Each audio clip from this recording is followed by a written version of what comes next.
Hello friends, नमस्कार। कैसे हैं आप सभी? उम्मीद करती हूँ आप सब बहुत अच्छे होंगे। आप सभी का हार्दिक स्वागत है हिमालयन हिंदी एकेडमी में, जहाँ पर हम स्टडी कर रहे हैं यूजीसी नेट पेपर फर्स्ट और हिंदी साहित्य की। तो आप सभी का बहुत बहुत धन्यवाद। आप सभी लोगों ने क्लासेस को पसंद किया है और चैनल को आगे बढ़ने में मदद की है।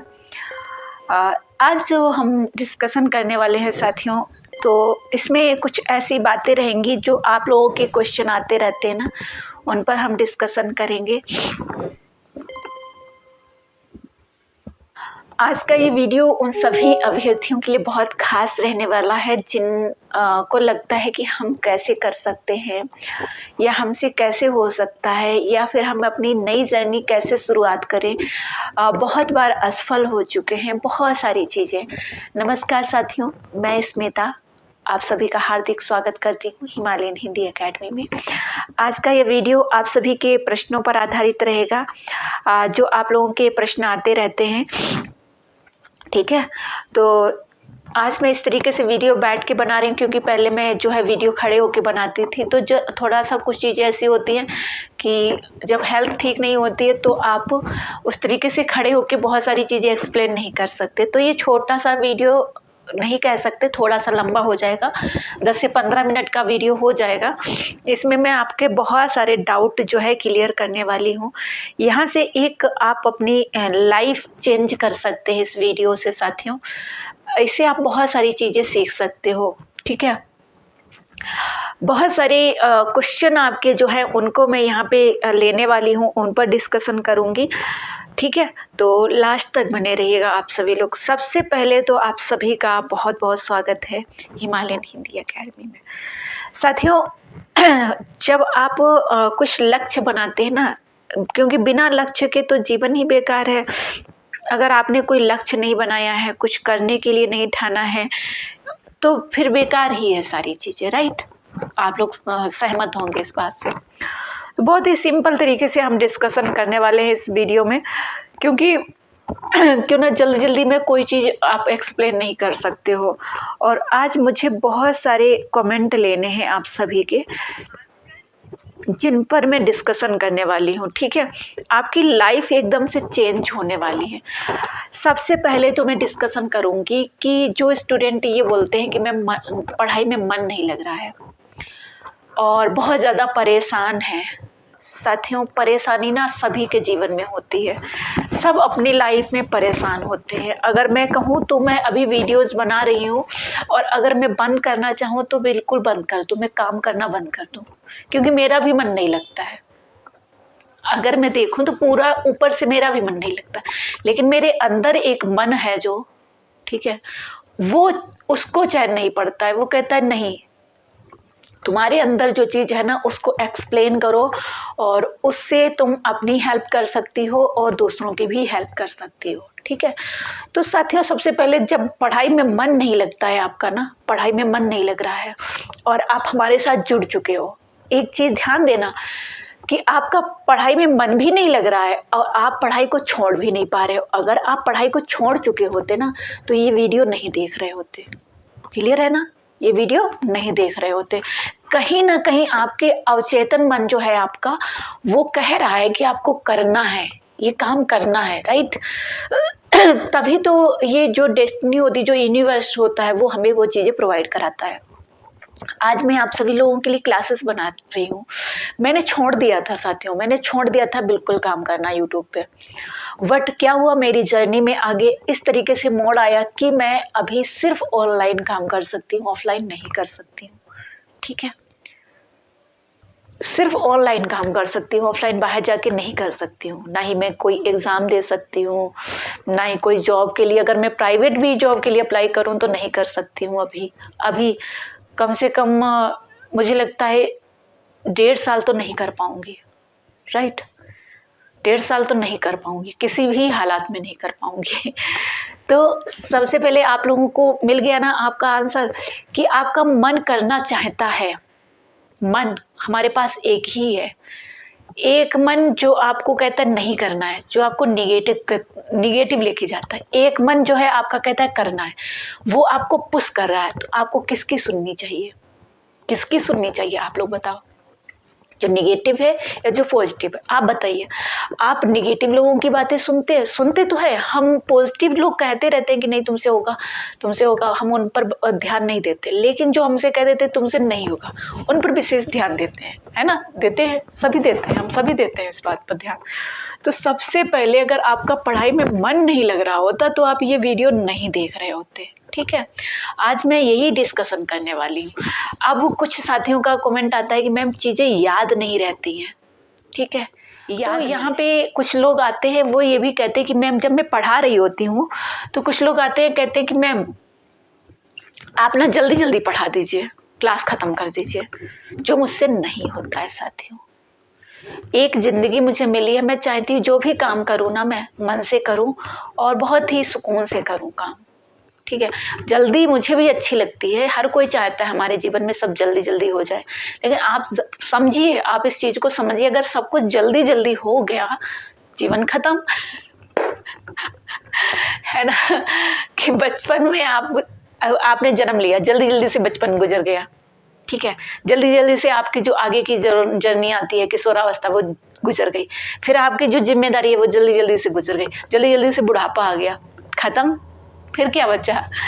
आप वो तो होना ही है, लेकिन आप ये समझिए उस चीज़ को आप एक साइकिल में लेकर चलिए।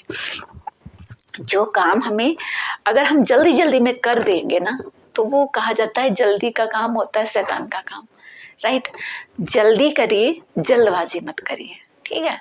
तो मैं ये कहूँगी कि देखिए, जब आप पढ़ेंगे, आप पढ़ रहे हैं, जैसे मेरे पास ये बुक्स रखी है साथियों, और ये बुक्स इतनी ही बुक्स हैं मेरे पास अभी, और शायद मेरी कहीं ना कहीं लाइफ इनसे है तो ये मेरे साथ ही रहती हैं, है ना? तो जैसे ये बुक है, तो मैं अगर कहूँ कि मैं जल्दी जल्दी से इसके पेज ऐसे पलटती चली जाऊँ, क्या मिलेगा? कुछ नहीं मिलेगा, ना ही कुछ समझ में आएगा। फिर मैं कहूँगी नहीं, ये जो रामचंद्र शुक्ल का इतिहास है ना, बहुत बेकार है, नहीं बेकार है। लेकिन मैंने इसको हृदय से पढ़ा है, इसको मैंने महसूस किया है, मैंने इसको बहुत ही मतलब इंटरेस्टिंग तरीके से पढ़ा है। मुझे ये बुक्स ना, अब आप कहेंगे हिंदी साहित्य जब मैं पढ़ती हूँ तो मुझे लगता है रामचंद्र शुक्ल का इतिहास पढ़ लीजिए, बहुत शानदार है, बहुत सारी चीज़ें आपको मिलेंगी जब आप इसको पढ़ रहे हैं। आप किसी रचनाकार को पढ़िएगा, ठीक है? आप देख पा रहे होंगे कि ये बुक मैंने ली थी सन 2020 में, शायद ये आई थी मेरे पास, हाँ 20 में ही आई थी, ठीक है? सन 2020 में मैंने लिया था। ये ये संस्करण है सन 2018 का, ठीक है? और 20 में ये मेरे पास आई थी।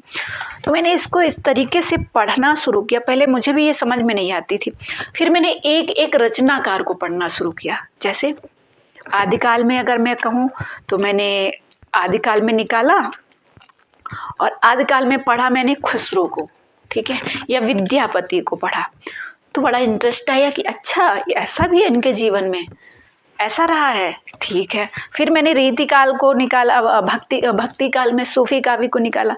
तो भक्ति काल में मैंने क्या पढ़ा? मैंने नूर मोहम्मद जी को पढ़ा, जायसी जी को पढ़ा, ठीक है? इनको पढ़ना शुरू किया। तो वो चीज़ें कहीं ना कहीं इंटरेस्ट लाती हैं जब आप इस तरीके से पढ़ते हो, है ना? जब चीज़ कहने का मतलब है, जब आप इंटरेस्टिंग बना के चीज़ों को पढ़ोगे, समझ के पढ़ोगे, चीज़ें याद भी रहेंगी और समझ भी आएंगी। और जब समझ में आएंगी ना, जब हम टीचिंग लेवल को पढ़ते हैं ना, टीचिंग एप्टीट्यूड को पढ़ते हैं यूजीसी नेट पेपर फर्स्ट के लिए, तो उसमें टीचिंग लेवल दिए हैं साथियों, टीचिंग लेवल दिए हैं। तो टीचिंग लेवल को जब हम पढ़ते हैं उसमें एक आता है मेमोरी लेवल, ठीक है? फर्स्ट आता है मेमोरी लेवल, और मेमोरी लेवल को जब हम पढ़ते हैं तो उसमें दिया है क्या कि इसको रटना है, इसको ग्राह्य करना है, ग्रहण करना है, ठीक है? ग्रहण कर लिया है लेकिन समझना नहीं है, उसमें लिखा है। लेकिन समझना किस में लिखा है? अवबोध में, अंडरस्टैंडिंग, कि जब चीज़ें आप पढ़ रहे हैं, रट रहे हैं, तो उन चीज़ों को समझिए भी। और जब समझ रहे हैं तो जब समझ जाओगे ना तो रुक ही नहीं पाओगे, अपने आप को रोक ही नहीं पाओगे। एक्सप्लेन ज़रूर करोगे, रिफ्लेक्ट ज़रूर करोगे, आप विमर्श ज़रूर करोगे, ठीक है? तो जब आप पढ़ रहे हो ना, तो इन टीचिंग के तीनों ही लेवल का यूज करिए, स्मृति का भी, अवोध का भी और विमर्श का भी, चीज़ें याद रहेंगी। ठीक है।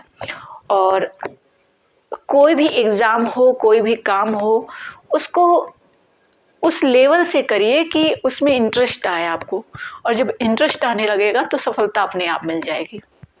ठीक है। जब आप मन लगा कर काम करोगे ना, तो सफलता अपने आप ही मिलेगी। तो सफलता के लिए काम मत करिए, इंटरेस्ट के लिए काम करिए, मन लगा कर काम करिए उसमें। ठीक है। अभी मेरा मन नहीं था कि मैं वीडियो बनाऊं, फिर मैंने सोचा नहीं, आज मैं इस तरीके से वीडियो बनाती हूँ, और आई होप मैं आप सभी तक ये वीडियो पहुंचा पाऊंगी। और आप लोग जो हेल्प कर रहे हैं मेरी, बहुत अच्छा लग रहा है। और प्लीज़ आप लोगों से रिक्वेस्ट है कि वीडियोस को लाइक और शेयर किया करिए, चैनल को सब्सक्राइब करिए, और I help you and please help me. मैं यही कहूँगी, मैं आप सभी की हेल्प करूँगी आपकी एग्ज़ाम प्रिपरेशन में, क्योंकि मैं यूजीसी नेट पेपर फर्स्ट पढ़ा रही हूँ और हमारा एप्लीकेशन आ चुका है, तो उसके लिए भी मैं ये बुक रखी हूँ कि मैं इनको फिर से देखती हूँ क्या क्या चीज़ें जो है बार बार रिपीट हो रही हैं, किस पे हमें काम करना चाहिए, किसी भी रचनाकार को सरलता से हम कैसे नोट्स में नोट कर सकते हैं, वो चीज़ें स्टूडेंट तक कैसे पहुँचा सकते हैं। रामचंद्र शुक्ल का इतिहास कठिन है, उसको हम सरल कैसे बना सकते हैं विद्यार्थियों की परीक्षा हेतु, क्योंकि रामचंद्र शुक्ल के इतिहास से प्रश्न बनते ही हैं। तो आई होप मैं आप सभी की मदद कर पाऊंगी। ठीक है। तो ये जर्नी छोटी नहीं रहने वाली है, ये जर्नी बहुत लंबी चलने वाली है, और यहाँ मैं निरंतर काम करने वाली हूँ। ठीक है। और बहुत सारी चीज़ें मैं आप सभी के साथ शेयर करूँगी कि क्या मैं एक बहुत अच्छी पढ़ने वाली स्टूडेंट रही हूँ, या आज मैं आप सभी को गाइड कर पा रही हूँ, तो कैसे मैंने अपनी पढ़ाई की, कैसे मैंने तैयारी की, वो सारी चीज़ें मैं शेयर करूँगी। बट प्लीज़ आप लोग हेल्प करिए, चैनल को सपोर्ट करिए, लाइक और शेयर करिए, चैनल को सब्सक्राइब करना भूलना मत, क्योंकि जितने ज़्यादा लोग हमारे साथ जुड़ेंगे मुझे भी अच्छा लगेगा, राइट। तो आई होप आप सभी लोग इस वीडियो को पसंद करेंगे, इसमें जो चीज़ें बताई गई हैं, जहाँ तक जितना मैं एक्सप्लेन कर पाई हूँ।